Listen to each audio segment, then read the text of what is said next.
আসসালামু আলাইকুম। দোকান থেকে আচার কিনে নিয়ে আসলাম, কারণ লাগছে আমার ঠান্ডা। খাবো এখন আচার, আর দেখাবো আপনাদের নতুন নতুন পানি আসছে। আর শুনলাম পানির সাথে নাকি রাসেল ভাইপারও আসছে। তো আমি এখন রাস্তাতে হাঁটবো এবং দেখবো যে রাসেল ভাইপার খুঁজে পাই কিনা, কারণ রাসেল ভাইপার দেখার আমার খুব ইচ্ছা। বাংলাদেশে যেহেতু রাসেল ভাইপার খুবই ভাইরাল, তার সাথে যদি একটা ইন্টারভিউ নেই তাহলে কিন্তু আমার ভিডিওটা ভাইরাল হয়ে যাবে। এখানে একটা জানলা দিয়ে রাখছে, জানলায় কিন্তু সুন্দর সুন্দর ফুল আছে এবং সাথে একটা দেখতে পাচ্ছি পাট খেত আছে। তো যারা পাট খেতে যা কাম করেন তাদের জন্য কষ্ট হয়ে গেল, কারণ পানি আসছে। এটা লস হয়েছে হ্যাঁ কে কইলাম না যে এখন আমরা এই সমস্যা হয়েছে 7.5 কেজি ভাবে নিলাম, 8 কেজি হলো 7.5 কেজি, আধা কেজি খাচ্ছি গেল।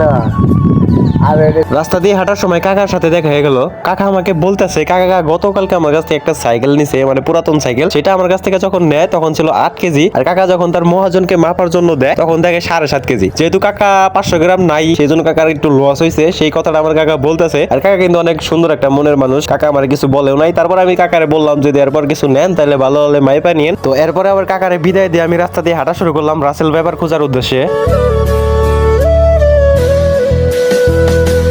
গাইস, রাসেল ভাইপার দেখতে হলে ভিডিওটা সম্পূর্ণ দেখতে হবে, যদি না দেখেন তাহলে কিন্তু ভাই মিস করে যাবেন একদম। গাইস, এই জায়গাটা কিন্তু অসাধারণ একটা জায়গা, সবসময় বাতাস থাকে, হয়তো ক্যামেরাতে বোঝা যাইতেছে না, তারপরে বাস্তবে যদি একদিন আসেন তাহলে বুঝতে পারবেন জায়গাটি কতটা সুন্দর। আর যখন পানির দিন আসবে, যখন চারপাশে পানি থই থই করবে, তখন ভাই যা ভিউ হবে ভাই এখান থেকে অসাধারণ। গাইস, আমার পিছনে একটা পুকুর আছে, মানে আমরা যেটাকে বলি পাগার। তো এই পাগারে নাকি একজনের রাসেল ভাইপার দেখছে। তো আমি তো এখানে রাসেল ভাইপার দেখতেছি না, তবে কয়েকটা হাঁস দেখতেছি, হাঁসগুলা দেখায় আপাতত। দেখেন হাঁসে কিন্তু অনেক মজা করতেছে, হয়তো বা গোসল করে আসলো, এখন তারা রেস্ট নিতেছে। তো রাসেল ভাইপার যে পর্যন্ত না দেখবো সেই পর্যন্ত এখানে বসে থাকবো। গাইস, আপনাদের রাসেল ভাইপার দেখাতে গিয়ে আমি যে আচার খাবো, আচার খাওয়ার কথাটাই ভুলে গেছি।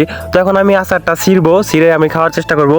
অনেকে বলেন পানির আচার খাওয়া নাকি ক্ষতি, তো আমি জানি না ক্ষতি কিনা, তারপর আমি খাই, যেহেতু আমার ঠান্ডা ঠান্ডা লাগে। যে যাই বলেন, তেঁতুলের আচার কিন্তু ভাই জোস লাগে আমার কাছে। ওয়াও ভাই, সেই স্বাদ, অনেক স্বাদ, এত স্বাদ কের ভাই। আমাদের এখানে সবকিছুই ভালো, কিন্তু ভাই এই রাস্তাটা একটু ভাঙ্গা। এই রাস্তাটা কারো নজর আসতেছে না, চেয়ারম্যান অথবা মেম্বারের। আশা করি তাড়াতাড়ি ঠিক করবেন।